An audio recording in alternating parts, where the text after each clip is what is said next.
गौरांगे राधे वृंदावनेश्वरी वृषभानुस्तुते देवी प्रणमामि हरिप्रिये उग्रं वीरं महाविष्णुं जलं तं सर्वतोमुखं नरसिंहं भीषणं भद्रं मृत्योर्मृत्युं नमाम्यहं वाञ्छाकल्पतरुभ्यस्य कृपा सिन्धुभ्य एव च पतितानां पावनेभ्यो वैष्णवेभ्यो नमो नमः। जय श्री कृष्ण चैतन्य प्रभु नित्यानंद श्री अद्वैत गदाधरा श्रीवासादि गौर भक्त वृंदा हरे कृष्ण कृष्ण कृष्ण हरे हरे हरे राम राम राम हरे हरे। हरे कृष्ण माता जी। हरे कृष्ण। ओके भविष्य यू कैन। श्री भगवानुवाच प्रजहाति यदा कामान् सर्वान् पार्थमनोगतान् आत्मन्येवात्मना तुष्टः స్థితప్రజ్ఞస్తదోచ్యతే. వండర్ఫుల్, చాలా బాగా చెప్పారు. సో ఇది నేర్చుకోవాల్సిన శ్లోక మాతాజీ మన ప్రభుపాద చెప్పిన దాంట్లో, కానీ చెప్పాలి అనుకున్న వాళ్ళు చెప్పొచ్చు. ఎవరు ఇంకా చెప్తాను అన్నారు? మాతాజీ పేరు ఆద్యాన్ మాత. ఆద్యాన్ చెప్పు. ఆద్యాన్ చెప్పు. శ్రీ భగవానువాచ ప్రజహాతి యదా కామాన్ సర్వాన్ మనోగతాన్ ఆత్మన్యేవాత్మన తుష్టః. ఆత్మన్యేవాత్మనా తుష్టః. ఆత్మన్యేవాత్మనా తుష్టః. వాత్మనా తుష్టః. స్థితప్రజ్ఞస్తదోచ్యతే.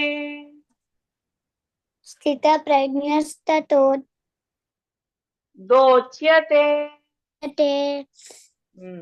ఇక్కడ ఏం చెప్తున్నాడంటే, వాట్ ఆర్ ద సిమ్టమ్స్?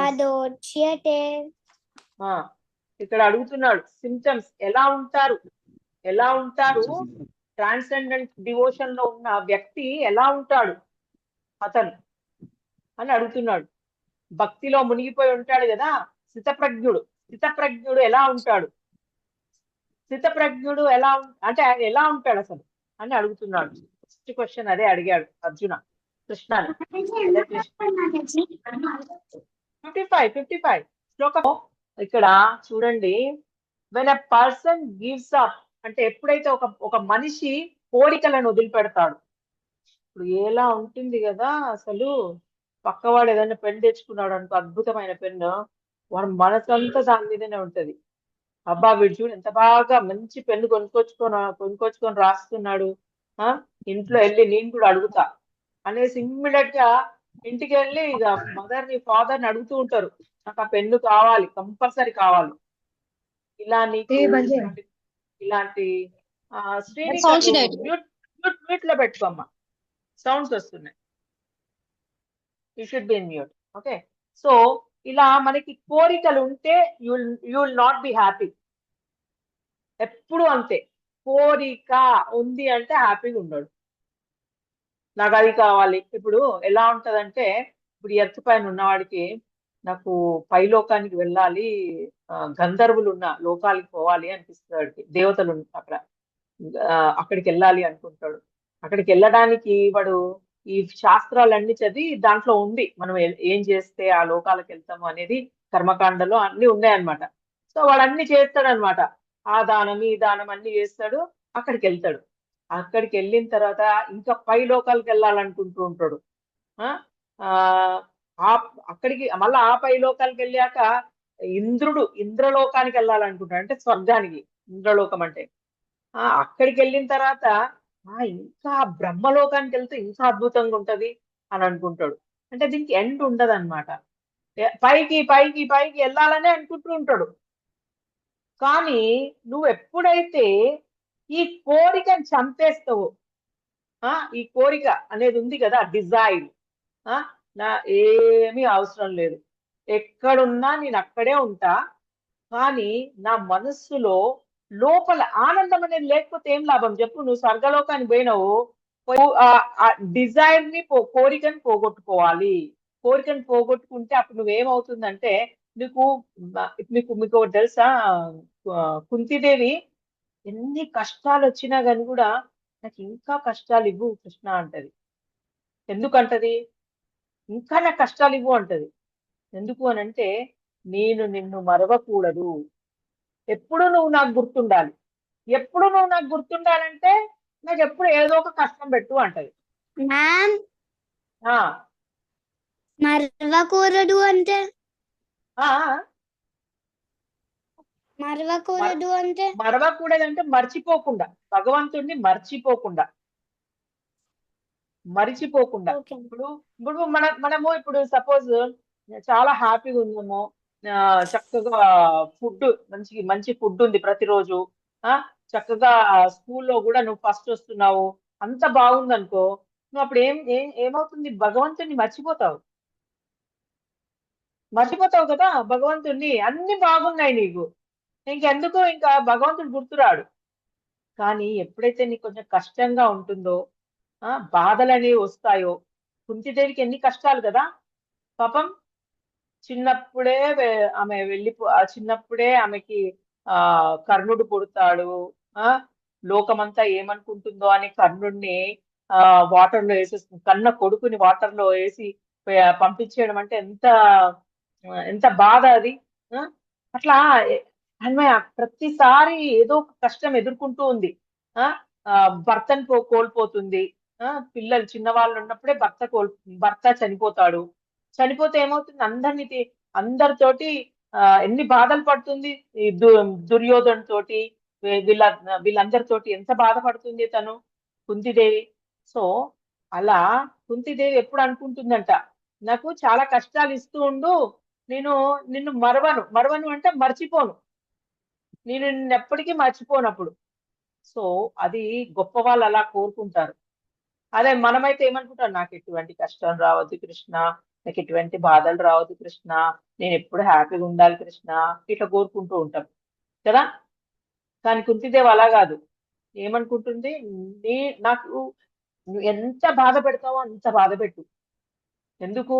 అప్పుడే కదా నిన్ను తలుచుకుంటూ ఉంటా.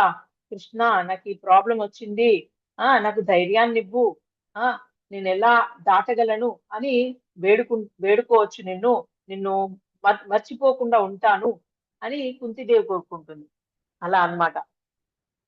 సో ఇక్కడ ఏంటి? డిజైర్సే అన్నమాట అన్నిటికీ ప్రాబ్లం. మీకు ఒకటి తెలుసా? నెక్స్ట్ జన్మ రావడానికి కూడా డిజైర్ మీదనే మనకి బాడీ వస్తుంది.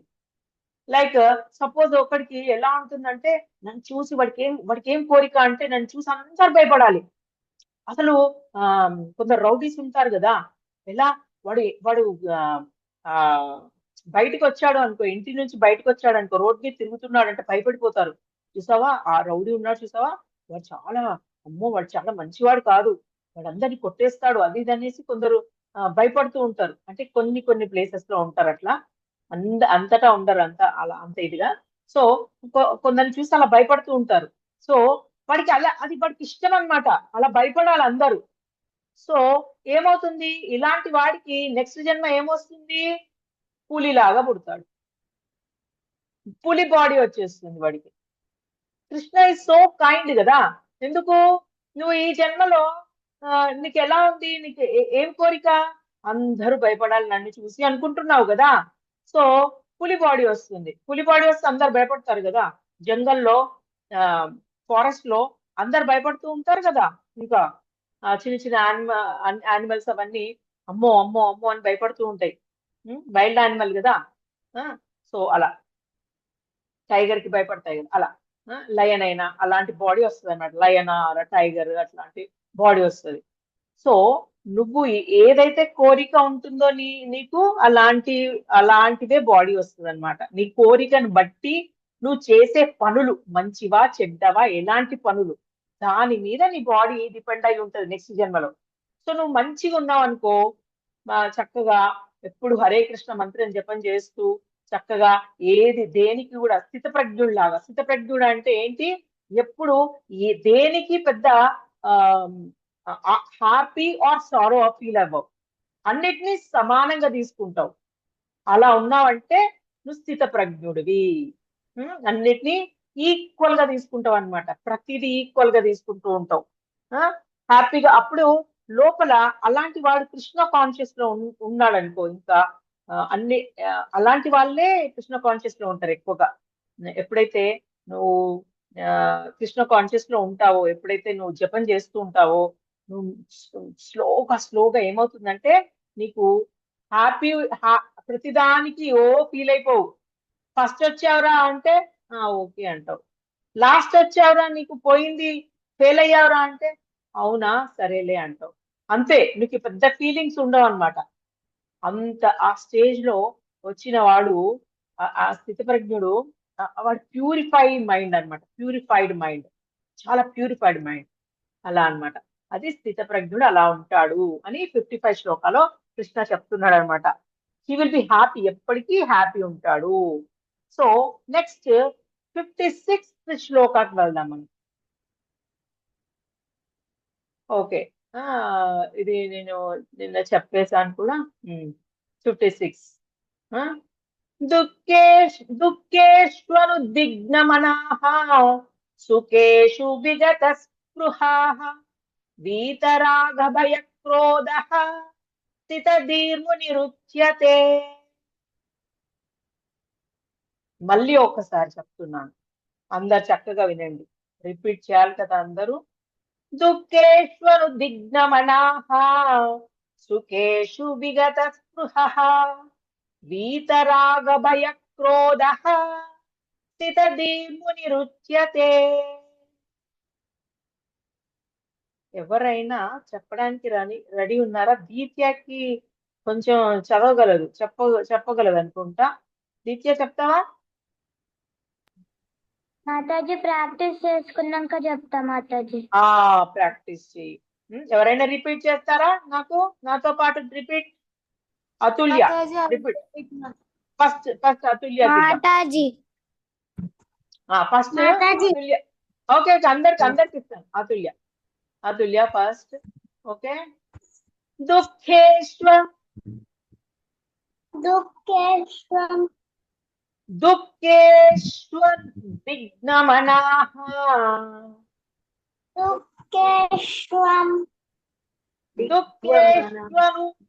దుఃఖేష్వనుద్విగ్నమనాః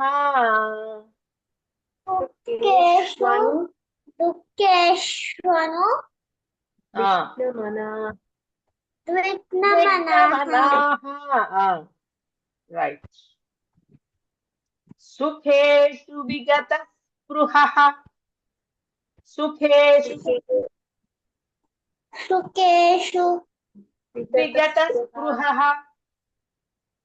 విగత స్పృహః వీతరాగ భయక్రోధః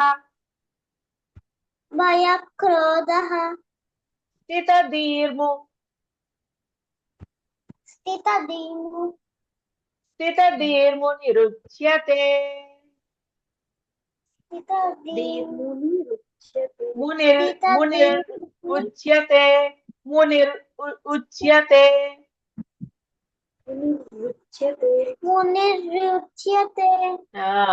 ముని అవుతాడు, ముని అవుతాడు అన్నమాట.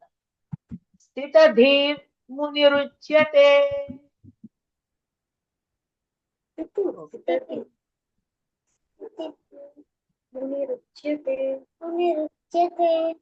రైట్. ఓకే, దీత్య చెప్పు.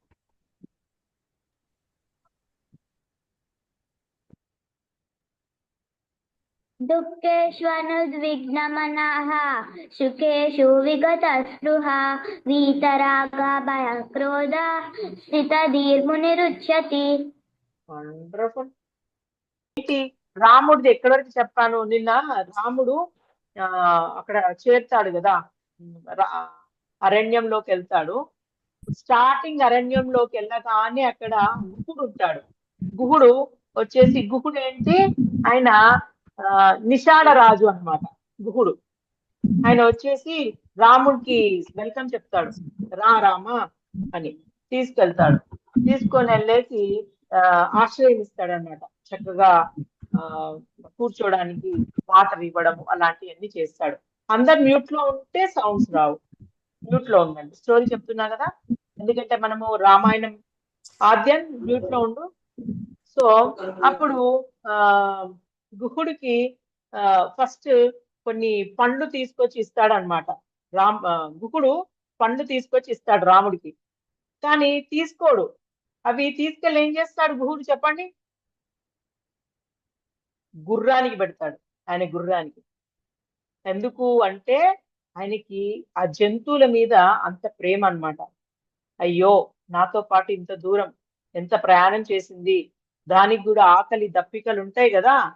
ఫస్ట్ మనం ఏం చేస్తాము, మనం వెళ్ళగానే మన కార్లో వెళ్తాం. ఇవాళ రేపు కార్లు ఉన్నాయి అందరికి. సో ఆ డ్రైవర్ సంగతి చూడము. ఫస్ట్ మనం వెళ్ళగానే మన సంగతిని మనం చూసుకుంటూ ఉంటాం. కానీ ఎవరైతే మనతో వచ్చిన ఆ కార్ డ్రైవర్ కోసము, లేదంటే మనము దేంట్లో వచ్చామో వాడి కోసం, అంటే ఒకవేళ ఓన్ చేసి ఉంటే ఆ డ్రైవర్ కోసం చూడడము అలా చేస్తామో, దయాగుణం ఉన్నట్టు అవన్నీ చూసుకోవాలి. సో అలాగే ఇక్కడ అన్ని ప్రాణులను అంత ప్రేమిస్తాడనమాట రాముడు. సో పండ్లు తీసుకెళ్లి ఫస్ట్ గుర్రానికి పెడతాడు. తను తినడు, తను అలాగే ఉంటాడు అనమాట.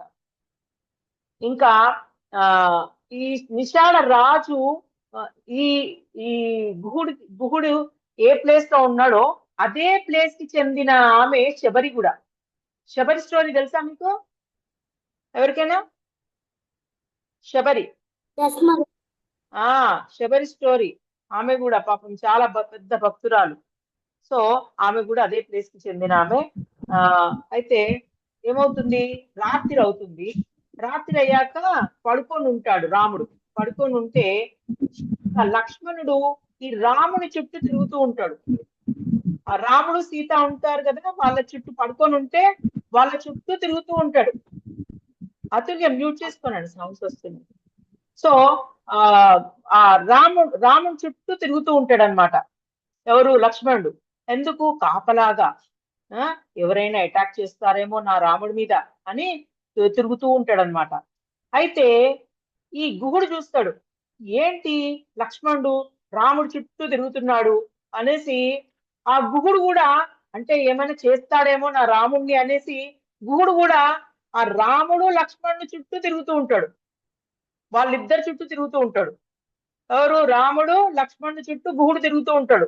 ఏమన్నా అటాక్ చేస్తాడేమో రాముడి మీద అనో, అంటే రాముడి మీద ప్రేమ, కానీ లక్ష్మణుడి గురించి తెలియదు కదా, అందుకని తిరుగుతూ ఉంటాడు. ఈ ప్రజానీకం ఉంటుంది కదా, వేరే వాళ్ళు ప్రజలు, వాళ్ళందరూ చూస్తారు, ఏంటి మా రాజు గుహుడు ఏంటి అలా తిరుగుతున్నాడు వీళ్ళిద్దరు చుట్టూ అనేసి వాళ్ళందరూ తిరుగుతూ ఉంటారు. ఇక్కడ ప్రదక్షిణ అయిపోతూ ఉంది. ఇక్కడ తెలుసా, ప్రదక్షిణ చేస్తున్నారు, భగవంతుడికి ప్రదక్షిణ చేసేస్తున్నారు అందరు. సో ఇలా జరిగింది. తర్వాత పొద్దుట అవుతుంది. ఇంకా రాముడు ప్రయాణం చేయాలన్నమాట. అప్పుడు ఆ వెళ్తాను అనేసి ఆ పడవ ఎక్కాలన్నమాట. గుహుడికి పడవ ఉంటుంది కదా, ఈ ఒడ్డు నుంచి ఆ ఒడ్డుకు తీసుకెళ్ళాలి. రాముడిని తీసుకెళ్ళడానికి ఆ పడవలో ఎక్కబోతూ ఉంటాడు, నావలో ఎక్కబోతూ ఉంటే అప్పుడు గుహుడు అంటాడు, ఆగండి ఆగండి అంటాడు రాముడిని. ఎందుకు అని ఆలోచిస్తూ ఉంటారు, ఎందుకు ఆగమంటున్నాడు రా అని. అప్పుడు గుహుడు అంటాడు, నువ్వు రామా, నువ్వు నీ పాద ధూళి తగలగానే ఒక స్టోన్ ఏమైపోయింది? స్టోన్ ఎవరిలా మారింది? అహల్యలా మారిపోయింది. ఒక అమ్మాయి లాగా మారిపోయిందంట. నీ పాదం తగలగానే ఒక స్టోన్ ఏమైపోయింది? అహల్య ఒక అమ్మాయి లాగా మారిపోయిందంట. అమ్మో, నువ్వు నా పడవ ముట్టావనుకో, ఇది కూడా ఒక అమ్మాయి లాగా మారిపోయింది అనుకో, ఇప్పటికే ఒక భార్యతో చచ్చిపోతున్నా, ఇంకొక భార్య నా వల్ల కాదు ఇంకొక భార్య అనేసి ఏం చేస్తాడు, కూర్చోబెట్టి ఫస్ట్ ఆ పాదాలను కడుగుతాడు. పాద ధూళి అంతా తీసేస్తాడు అనమాట. పాద ధూళి ఇదొక ఛాన్స్ అన్నమాట. ఇది డివోటీకి మన భగవంతుడిని కాళ్ళు కడిగే అవకాశం దొరికింది. గుహుడు రాముని భక్తుడు కదా, సో అలా ఛాన్స్ కొట్టేస్తాడు. కూర్చోబెట్టి మంచిగా మా పాదాలను చక్కగా కడిగి అప్పుడు ఆ నావ ఎక్కమంటాడు. అప్పుడు ఆ నావలోకి ఎక్కుతాడనమాట. అప్పుడు రాముడు ఎక్కాక ఇంకొక ప్లేస్ కి అటు అటు సైడ్ ఆ తీరం దాటిస్తాడనమాట. తీరం దాటిన తర్వాత రాముడు రాముడు లక్ష్మణుడు సీత ముగ్గురు ఇంకొక అక్కడ కొందరు ఒక్కొక్క ప్లేస్ కి వెళ్తూ ఉంటారన్నమాట ఆశ్రమాలకి. వాళ్ళు ఏ ఆశ్రమానికి వెళ్తారో ఆ ఆశ్రమంలో ఉన్న వాళ్ళందరూ చక్కగా ఆ వైకుంఠ లోకాలకు వెళ్ళిపోతూ ఉంటారు. అంటే వాళ్ళకి ముక్తి దొరికింది అనమాట. వాళ్ళకి ముక్తి అంటే ఈ ఈ లోకాస్ లో నుంచి వెళ్ళిపోయి మంచి లోకాలకు హయ్యర్ లోకాస్ కి వెళ్ళిపోతున్నారు అనమాట వాళ్ళందరూ. సో అలా వాళ్ళందరికీ హెల్ప్ చేస్తున్నాడు అనమాట రామ. సో అలా ప్రయాణించి ఇంకా ప్రయాణం చేస్తూ ఉంటాడు అనమాట. లోపలికి డీప్ ఫారెస్ట్ లో ఉండాలి కదా. ఆ, గుడి ఉన్న ప్లేస్ అంత అంత ఎక్కువ ఫారెస్ట్ ఉండదు. సో ఉండమంటాడు గుహుడు, ఇక్కడే ఉండు రామా నువ్వు నా దగ్గరే అని అంటే అప్పుడు రాముడు అంటాడు, నేను కనుక ఇక్కడే ఉంటే అయోధ్య అంతా వచ్చి ఇక్కడ ఉంటుంది, ఇది ఒక అయోధ్య అయిపోతుంది, మళ్ళీ ఇక్కడ అందరు వచ్చేస్తారు, ఇక్కడ కాదు నేను ఉండేది, నేను ఫారెస్ట్ లో ఉండాలి. ఆ అమ్మ అమ్మ ఏం చెప్పింది అక్కడికి వెళ్ళి నేను అరణ్యంలో ఉండాలి కాబట్టి నేను వెళ్తాననేసి లోపలికి వెళ్తాడు. ఆ, భరద్వాజ ఆశ్రమంకి వెళ్తాడు. అక్కడ ఐ థింక్ అడుగుతాడు అన్ని, ఎక్కడికి వెళ్ళాలి ఎట్లా వెళ్ళాలి అన్ని అడుగుతాడు అనమాట. ఆయన కూడా కొన్ని సూచనలు ఇస్తాడు. మళ్ళీ వెళ్తుంటే వాల్మీకి కూడా కలుస్తాడంట ఆయనకి, రాముడికి మధ్యలో. ఉమ్, ఇంకా అక్కడి నుంచి చిత్రకూట, అదే అనుకుంటా ప్లేస్ ఏదో ఉంది నాకు గుర్తురాదు, చిత్రకూటమే అనుకుంటా. అక్కడికి వెళ్తాడనమాట. చిత్రకూటం, కరెక్ట్. అక్కడికి వెళ్తాడు. అక్కడికి వెళ్ళేసి ఇంకా అక్కడ సుమంత్రుడికి చెప్తాడు. సుమంత్రుడు ఎవరు చెప్పండి, గుర్తుందా? ఉమ్, వింటున్నారా? రాముడి రథసారథి. మాతయ్య రైట్ రాముడి రైట్. రథసారథి. అదే మీరు వింటున్నారా, డౌట్ వచ్చింది నాకు సైలెంట్ గా ఉంటే. సో సుమంత్రుడికి చెప్తాడు, వెళ్ళిపో, ఆ ఇప్పుడు ఇప్పుడు ఇప్పుడు వెళ్ళిపో అంటే సుమంత్రుడు అంటాడు, నాకు వెళ్ళాలని లేదు, నీతో ఉంటాను అంటే, వద్దు నువ్వు వెళ్ళాల్సిందే అని చెప్పి పంపించేస్తాడు. ఇంకా సుమంత్రుడు వెళ్ళగానే అక్కడికి అందరు అడుగుతూ ఉంటారన్నమాట, ఎలా ఉన్నాడు మన రాముడు, ఎట్లా సీతమ్మ తల్లి ఎట్లా ఉంది, ఎందుకంటే వాళ్ళు చూడలేకపోతారు పాపం ఆ నార చీరలో సీతమ్మని, అట్లాంటి అంటే అట్లాంటి బట్టలలో అన్ని పాపం వాళ్ళు సింపుల్, ఎప్పుడు రాజులు వేసుకునే బట్టలు వేసుకొని ఒకటేసారి ఆ అడవులకు వెళ్తున్నామంటే అన్ని తీసేస్తారు, వాళ్ళ మీద ఉన్న నగలన్నీ తీసేస్తారు కదా. సో ఆ దశరథుని భార్యలు ఉంటారు కదా, ఇంకా మిగతా అత్తలు, ఆ వాళ్ళంతా ఏడుస్తారనమాట. ఆ సీతమ్మ తల్లిని వచ్చేటప్పుడు ఇక అరణ్యంలోకి వెళ్ళేటప్పుడు అందరు చూస్తారు కదా, బట్ట అదంటే జస్ట్ నగలు లేకుండా మామూలు నార చీర కట్టుకొని వెళ్తుంది కదా, అసలు చాలా బాధపడతారు. ఇంకా సుమంత్రుడు రాగానే అందరు అడుగుతూ ఉంటారు, ఎట్లా ఉన్నాడు అది ఇది అని. అయితే అప్పుడు చెప్తాడనమాట, రాముడు బాగున్నాడు, అందరినీ అంటే జాగ్రత్తగా ఉండమని అట్లా ఇట్లా చెప్తాడు. రాముడు ఏమన్నాడు అది ఇది అని అంటే అందరు చెప్తూ ఉంటారు. అంటే దశరథుడు అడుగుతా ఉంటాడు అనమాట ఇవన్నీ క్వశ్చన్స్, నా రాముడు ఏం చెప్పాడు అని అంటే, మీరు హ్యాపీగా ఉండమన్నారు అంతే అని చెప్తాడు. ఇంకా లక్ష్మణుడు ఏం చెప్పాడు అని అంటే కొంచెం తటపటాయిస్తాడు చెప్పడానికి. ఏం చెప్పాడు నా లక్ష్మణుడు ఏం చెప్పాడు అని అంటే, ఉమ్, అప్పుడు చెప్తాడు, నాకు తల్లి అయినా తండ్రి అయినా ఇప్పటి నుంచి నాకు రాముడే అని చెప్తాడు, ఇంకెవ్వరూ లేరు నాకు అని చెప్తాడు అనమాట. ఇంకా ఎంత బాధపడతాడో దశరథుడు, అవును నిజమే కదా, ఆ అని ఎంత బాధపడతాడో. చాలా ఇష్టం లక్ష్మణుడు అంటే దశరథుడికి. ఎంత మాట అన్నాడు అంటే, ఇంకా నాకు తండ్రి లేడు అన్నట్టుగా అట్లా మాట్లాడుతున్నాడు, తండ్రి అయినా ఇంకా ఎవరైనా నాకు నా రాముడే అని చెప్తాడు అనమాట. అంత ఇదిగా చూసుకుంటాడు. ఆ చిత్రకూట పర్వతంలోకి వెళ్ళాక కూడా ఎంత మంచి పర్ణశాల కడతాడో లక్ష్మణుడు, సీతమ్మ తల్లి వాళ్ళిద్దరికి ఒక పర్సనల్ రూమ్ లాగా అట్లా అన్ని మంచిగా చక్కగా కడతాడు అనమాట.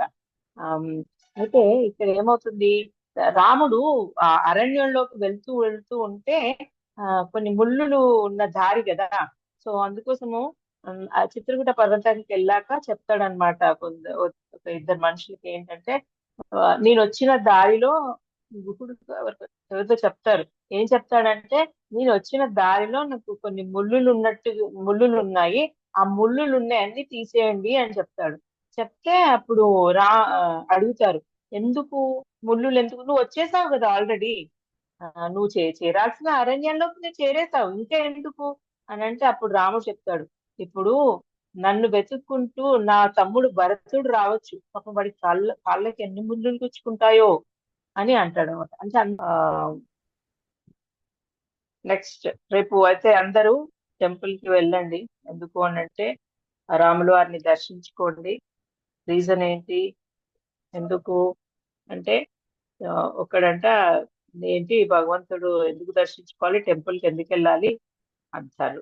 ఆ, భగవంతుడు సర్వాంతర్యామి కదా, ఎక్కడైనా ఉంటాడు. ఆ ఎక్కడంటే అక్కడ ఉన్నాడు.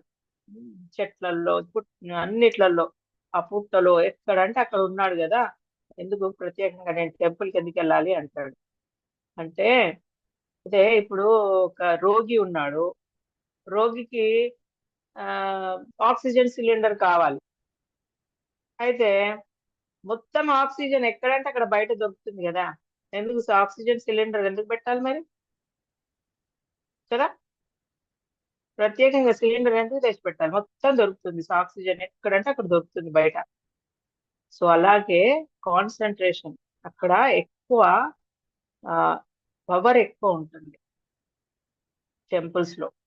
ఎప్పుడు ఆ చక్కగా అయ్యవారిని అమ్మవారిని ఆ ఆ, నిత్యం నిత్యం శుద్ధ భక్తులు పూజిస్తూ ఉంటారు కదా, శుద్ధ భక్తులు. ఎక్కడైతే శుద్ధ భక్తులు ఉంటారో అక్కడ ఎక్కువ పవర్ ఉంటుంది. సాంగత్యం మంచి వాళ్ళతో చేయాలి, భక్తులతో చేయాలి. దొంగలతోటి వాళ్ళతోటి మన ఫ్రెండ్స్ ఉంటారు చుట్టుపక్కల. మన క్లాస్ లో విపరీత వేరే వేరే డిఫరెంట్ డిఫరెంట్ క్వాలిటీస్ ఉంటాయి. ఒకడేమో దొంగోడు ఉంటాడు, ఒకడేమో కోపిస్ట్ ఉంటాడు, ఎప్పుడు కోపంగా ఉంటాడు, ఇంకొకడేమో ఎప్పుడు తిండిపోతూ, ఇట్లా డిఫరెంట్ డిఫరెంట్ ఉంటారు. సో నువ్వు భక్తునితోని ఫ్రెండ్షిప్ చేసావనుకో, క్వాలిటీస్ వేరే వస్తూ ఉంటాయి, నీకు చేంజెస్ చేంజెస్ వేరే కనిపిస్తూ ఉంటాయి. సో అది అందుకోసమే మనం భక్తులతో ఎక్కువగా సాంగత్యం చేయాలి, టెంపుల్ కి వెళ్ళాలి కంపల్సరీ. నెక్స్ట్ మనం ఎవరినైనా తీసుకుందాం. ఇక్ష్వాక్ అయిపోయాడు, చాలా బాగా చెప్పాడు ఇక్ష్వాక్, వండర్ఫుల్. భవిష్య కూడా అన్ని నేర్చుకుంది అని నేను అనుకుంటున్నా.